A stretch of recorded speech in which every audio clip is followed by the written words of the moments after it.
Hello, my name is Sandro Graca. I'm a licensed acupuncturist. I'm a lecturer at the Northern College of Acupuncture in the UK, and I'm a fellow of the FABORM, the American Board of Oriental Reproductive Medicine. Welcome to another video on this series of PCOS advice.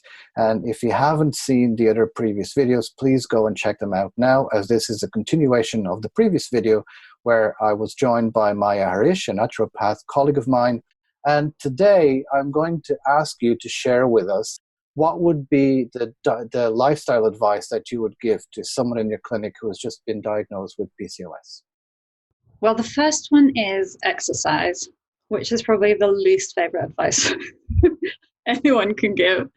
But I reckon instead of trying to meet these goals set by all sorts of people, like 10,000 steps a day and 150 minutes of exercise a week, maybe just do what you enjoy. Any exercise you enjoy, do it, because anything you do is a step in the right direction. So it doesn't really matter, as far as I'm concerned, if what you're doing is qigong, as in slow movements, or if you're doing aerobic exercise or like a HIIT kind of exercise. It doesn't matter. Do what you will enjoy doing, because that's what you'll have consistency with. That would be the first bit of advice. The second would be to eat at regular intervals and times. It has a huge effect on hormonal balancing, and it also improves digestion. So that would be setting a schedule that allows for set meal times and that there's not too much between them. So I would say if you can do, lunch will always be at 1:30, dinner will always be at 7:30. Just knowing that this is a regular occurrence in your life, what most people don't even think about. But actually what it means is that if you set 1:30 as your lunchtime, then around 12:30 or 1, you actually start getting hungry. And when that happens, you'll already start salivating. So you'll already start producing these enzymes, which are going to help your digestion. You're going to start producing the acid in the stomach. And that's going to mean that your digestion is actually improving without you having to do anything. I'm not talking even about changing your diet, or just by setting this regular time. But it also helps regulate the blood sugar levels, which has a massive effect, in particular in PCOS. So I would say set regular times for your meals and try to eat every 3 hours-ish, something small to help maintain blood sugar levels throughout the day. Almost like minimalistic, and it's like, are you sure this is going to work? But look, I always say to everyone, when I lecture about PCOS, I always say, look, even a 5% change in body weight will make a difference. And it's all about the start, right? It's like we don't go to the gym and within the first week we have a six-pack. And by the same token, we don't go to the gym. Yeah, it would be great if that worked, right?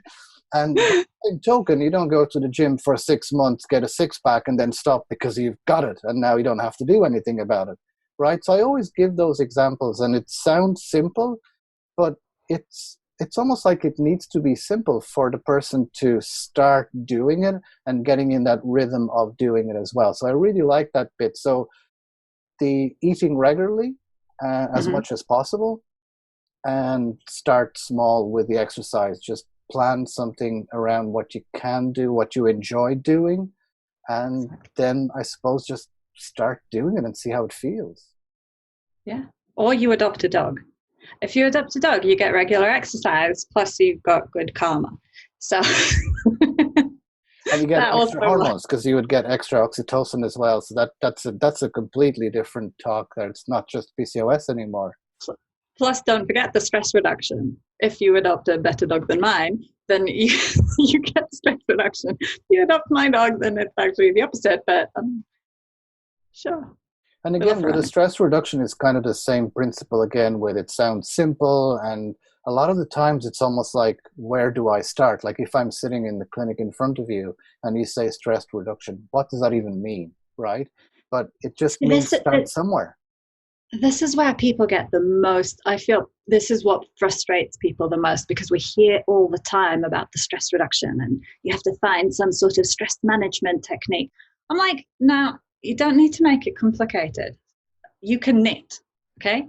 You can knit a scarf and have that be your stress reduction technique. You can watch Friends or, something that makes you laugh on the telly, and that be your stress management technique. It doesn't have to be you finding an hour to meditate every day, because that would be ideal, obviously, but not everyone can and not everybody wants to.